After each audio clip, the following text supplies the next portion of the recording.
De la bancaria, Sergio, querido, muy buenos días. Juana Morín, Rocío Criado, todo el equipo de Crónica Anunciada Futurock te saluda. ¿Cómo estás? ¿Qué tal, Juan? Un saludo a todos en el estudio y a toda la audiencia. Tomando un mate en la oficina. Ah, muy bien. No, si decías estoy haciendo fiaca en casa, quedaba mal. No, tempranito estamos acá, no hay problema. Era polémico. Bueno, empiezo preguntándote por Sergio Massa y un anuncio importante, no resonante, por lo menos respecto de la eliminación del impuesto a las ganancias. Si es presidente o antes, incluso, porque dijo, bueno, por ahí incluso lo meto antes. ¿Cómo lo ves vos? Bueno, muy auspicioso, muy contento por la noticia. Nosotros desde nuestra organización siempre hemos sostenido que el salario no es ganancia y además como diputado nacional junto a otros diputados de extracción sindical, principalmente los otros dos compañeros míos de bancaria, hemos presentado proyectos en ese sentido, así que estoy muy contento con el anuncio y lo que sí creo que debería presentarse antes del proceso electoral y deberíamos trabajarlo muy rápidamente en la Comisión de Presupuesto de Hacienda, aprovechando que durante todos estos años hemos escuchado insistentemente el discurso de libertarios, de Juntos por el Cambio, diciendo que todo lo que sea eliminar o disminuir impuestos, ellos están de acuerdo. Bueno, esto es una eliminación del impuesto que pagan los trabajadores, que mal denominado impuesto a las ganancias, que es sobre el salario. Así que espero que sean coherentes y acompañen la propuesta. Y también creo que el movimiento obrero, aquellas organizaciones sindicales, por lo menos que hemos bregado durante años para que este impuesto al trabajo se elimine de nuestro salario, tenemos que estar en la calle y movilizados el día que se trate, tanto en comisión como en el recinto. Cuando vos decís sería auspicioso que lo presente antes, es nada, una opinión, no es que sea una información respecto de... Ojalá lo presente la semana que viene, por nosotros. Nosotros lo vamos a acompañar firmemente. Sí, nosotros sabíamos algo respecto al tema porque el ministro estuvo el día lunes en bancaria acompañándonos en la firma de un acuerdo donde se pudieron preservar todos los puestos de trabajo del Banco Itaú, que lo absorbe el Banco Macro, y él nos acompañó y ayudó a que así fuera con sus contactos y su influencia, y ahí nos adelantó algo respecto a esto. No sabemos bien cómo será el proyecto, pero sí claramente ha dado una definición categórica, y es que los trabajadores no paguen ganancias, y eso nos parece de suma importancia. Claro. Bueno, entonces algo sabía Sergio, puede ser que se presente antes de las elecciones. Él dijo que quizás antes, nosotros lo vamos a acompañar para que sea antes y lo vamos a pedir, así que no, me imagino que será antes, espero que sea antes. Bien, perfecto. ¿Cómo estás viendo la discusión pública? Yo decía recién que bueno, la agenda pasa por la posibilidad real o no de dolarizar.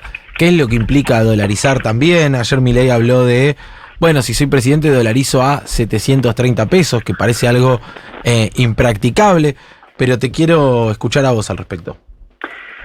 Bueno, en principio, si tengo que mirar las dos plataformas electorales de los dos partidos de derecha o espacios de derecha que se presentan en contra de Unión por la Patria, debo concluir que los trabajadores no podemos acompañar bajo ningún punto de vista ninguna de esas propuestas. Cuando yo leo que se termina la indemnización por despido y pretenden cambiarlo por un seguro de no sé qué cosa, cuando veo que los convenios van a ser por empresa y tienen predominancia por sobre los convenios de actividad, cuando leo en sus plataformas que prohíben el derecho de huelga al sector estatal y limitan el derecho de huelga privado, cuando hay sanciones, multas y penalidades hasta por salir a la calle, cuando uno escucha que los aportes patronales pasan a ser optativos y deben mejorarse sus aportes patronales con aportes de los trabajadores en el caso de las jubilaciones, que limitan o que cierran las obras sociales, o que la jubilación de las mujeres va hacia los 65, o que no actualizarán de acuerdo a ninguna fórmula el haber jubilatorio de aquellos que ya están jubilados, porque eso también lo dicen en su plataforma, o que se termina la ultraactividad.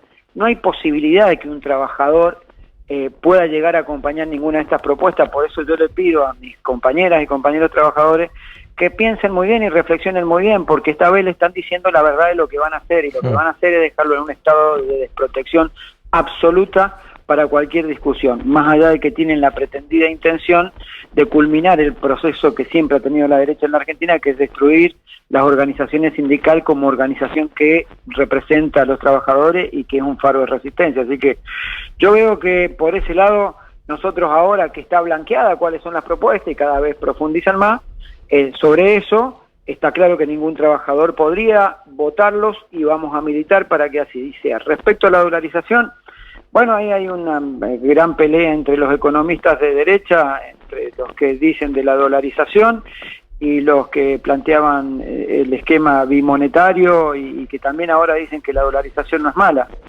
De Milei no puedo decir otra cosa, que se desdice permanentemente. Primero era dolarizar, ahora es en el tramo de no sé cuánto tiempo. Primero era no sé a qué dólar, ahora es a 730.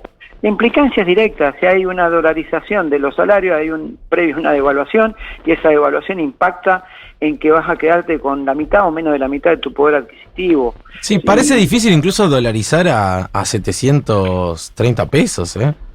Pero las experiencias han sido malas. Fíjate, Ecuador, que dolarizó, terminó sin su moneda para poder resolver, inclusive en el medio de la pandemia. Imagínate si Argentina no hubiera tenido su instrumento monetario, que es el peso, ¿cómo podría haber afrontado la dificultad de tener que el Estado subsidiar hasta salarios de la actividad privada, comprar vacunas, reequipar hospitales, brindar un sistema sanitario si no hubiera tenido su moneda? Dolarizar significa que alguien te va a dar los dólares, y alguien te va a dar los dólares es volver a caer a los organismos internacionales de crédito, multilaterales o los privados, porque Milei habla de los privados que le aportarían fondo de inversión, secreto, cláusula de confidencialidad que tiene, que le darían. Eso es plata que le van a prestar y que la tenés que devolver. ¿Con qué la vas a devolver? Es absolutamente inviable la propuesta que hace, pero además ahora dice que no es ahora, es más adelante. Pareciera ser que aquello que a él le parecía un horror lo empieza a aplicar, que es el teorema de Baglini. Mientras más cerca del poder, más lejos de lo que dijo en el principio y de sus convicciones, ¿no? Claro. Sergio, ¿cómo estás? Rocío Creo te saluda. Te quería preguntar también cuáles te parece que tienen que ser las discusiones dentro de Unión por la Patria. Recién escuchábamos un audio de Kicillof planteando bueno, hay una nueva época, tenemos que componer nuevas canciones, ¿no? Como, bueno, pensar un poco de acá en adelante en otro esquema y en otra forma también de pensar a la fuerza política. ¿Qué mirada tenés vos al respecto?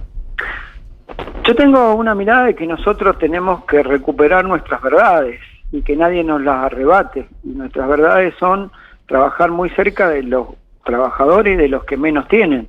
Vos tenés hoy entre los trabajadores registrados en el CIPA, que son 6.200.000 más 3 millones y pico en el servicio público, en cualquiera de sus estamentos, tenés casi 10 millones de trabajadores a los que le van a quitar sus derechos.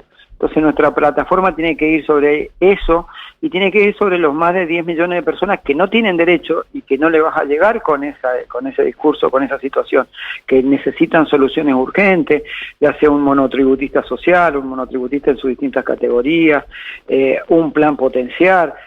Hay un gran número de más de 10 millones de personas a las cuales también le tenés que llegar con políticas activas. Creo que acompañar políticas que tiendan a regularizar empleo, acompañar las pymes o estas de recuperar el ingreso de aquellos que pagan ganancias, son políticas con las que nosotros desde Unión por la Patria tenemos que comulgar y trabajar, y creo que eso nos va a dar un resultado electoral bastante favorable.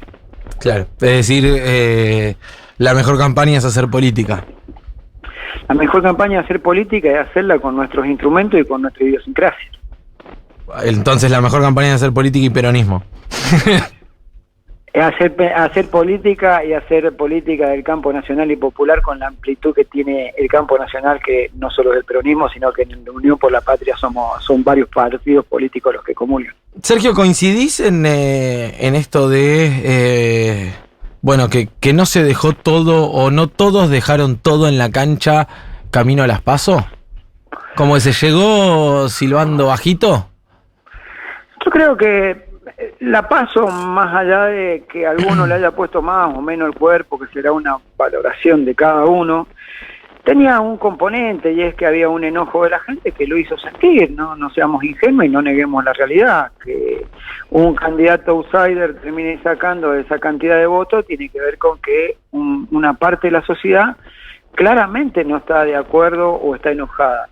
Y también hay que pensar que entre el voto negativo y el que no fue a votar hay un 40% de ciudadanos que están enojados, pero que no tienen ganas de votar en contra de este gobierno, porque si no ya lo hubiera hecho. están esperando una respuesta y creo que las respuestas están saliendo a la luz, así que yo tengo una expectativa de más allá de que seguramente si alguien no estuvo a la altura de la circunstancia empieza a caminar un poco más la elección general que la PASO, indudablemente las políticas que se están lanzando tiende a que ese 40% que no votó o que votó en blanco o que impugnó su voto y que no votó por otro partido político que no fuera el gobierno, puede llegar a tener una incidencia muy fuerte en el proceso electoral. Te hago una pregunta que se cae de Maduro y tiene que ver con Cristina. Todos sabemos el peso específico en la política que tiene la vicepresidenta y todos sabemos también de la importancia que tendría Cristina si interviniera en la campaña. ¿Crees que eso se va a dar? ¿Crees que es necesario? Ojalá se dé, no tengo información al respecto, pero Cristina siempre ha tenido no solo una responsabilidad institucional, sino que ha tenido la grandeza hasta de no ser candidata para garantizar un triunfo como fue la última elección. Y creo que en esa grandeza que tiene y en ese espíritu de trabajar siempre por los argentinos seguramente va a tener incidencia en la campaña y ojalá la tenga. Claro. Sergio, ¿qué te ocurre cuando escuchás a Javier Milei, por ejemplo, proponiendo la eliminación del Banco Central o cuando habla de la motosierra, de la necesidad de eliminar cantidad de ministerios y demás? ¿Y cuánto tiene que ver del voto con Milei, crees vos, con el descontento hacia la falta de respuestas por parte de la política durante mucho tiempo? La verdad es que cuando uno analiza por ejemplo, el poder adquisitivo de los trabajadores en estos últimos 4 años, se da cuenta que están esperando respuestas no de estos últimos 4 años, sino desde hace 8, pues se le suman 4 años pésimos, objetivamente hablando del gobierno de Macri. Es decir, ¿cuánto crees que canalizó Milei por ese lado? ¿Y hacia dónde puede dirigirse Argentina en el caso que se repita el triunfo en primera vuelta? Bueno, en principio, si tuviera que analizar el voto que obtuvo el candidato Milei, lo primero que diría que quizás haya 3 vértices. Un voto mesiánico que existe no solo en la Argentina, en cualquier lugar del mundo existe. Segundo, un voto de extrema derecha que logró canalizar todo ese pensamiento de extrema derecha, inclusive que alguna parte pululaba por Juntos por el Cambio, otra en partidos muy minoritarios. Y tercero, comparto con tu análisis de que hay mucho voto de aquellos argentinos que no tienen nada, que la están pasando muy mal y que lo que querían era castigar a la clase política a partir de un voto de esa naturaleza. Así que creo que tiene esos 3 componentes. Segundo, ¿hacia dónde va un país con motosierra, con explotar el Banco Central y todo? Y lo otro que creo, analizando ese voto también, es que mucha gente votó, y por lo menos yo he hablado con algunos compañeras que sabía que por ahí tenían ese perfil como para votarlo y te decía, no, pero no lo va a hacer cuando te dicen del Banco Central, por ejemplo, o eliminar los organismos de control, que no sea solamente... Sí, pero no lo va a hacer, es decir, vos votás a alguien pensando que no va a hacer algo. Entonces quiere decir que hay un voto castigo que no tiene que ver con lo que pensás que va a ser la realidad. El problema es que si gana puede ser realidad lo que haga, ¿no?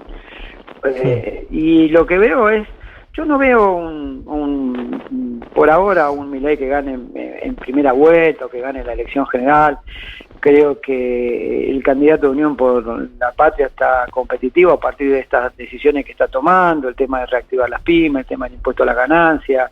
Creo que hay una discusión de balotaje donde está el candidato de Unión por la Patria, que es Sergio Massa, y creo que primará la razonabilidad, la racionalidad en el momento de ese balotaje como para que Massa sea el futuro presidente de los argentinos. ¿Te tocó ver compañeros, compañeras de la bancaria votantes de Milei, que decías recién? Mirá, un par de compañeros con los que hablé, un día venía caminando por la calle y hablé con ellos y justo me comentaban, sabía porque siempre hablamos de política, ¿sí? Sé de su pensamiento, sé que no votan Unión por la Patria y demás, pero los vi muy cerca del pensamiento de votar a Milei, y cuando le dije, pero va a hacer explotar el Banco Central, no, eso no lo va a hacer, te decían, ¿viste? Pero no te puedo decir que sea la generalidad. Después también sí puedo decirte las sensaciones que tuve después del día de la elección. Y el día de la elección es que había cierto temor como, che, salió primero este hombre. ¿Y qué va a pasar? Muchos compañeros míos me preguntaron, por ejemplo, cuántos votos necesitan para privatizar el Banco Nación. Y yo estoy seguro que esos compañeros hoy, si votaron por otra expresión que no sea Unión por la Patria, seguramente van a votar por Unión por la Patria. Claro. Sergio, como siempre, muchísimas gracias por la comunicación. Un abrazo. No, gracias a ustedes. Hasta luego. Hablábamos con Sergio Palazzo, diputado nacional y titular de la bancaria en Crónica Anunciada.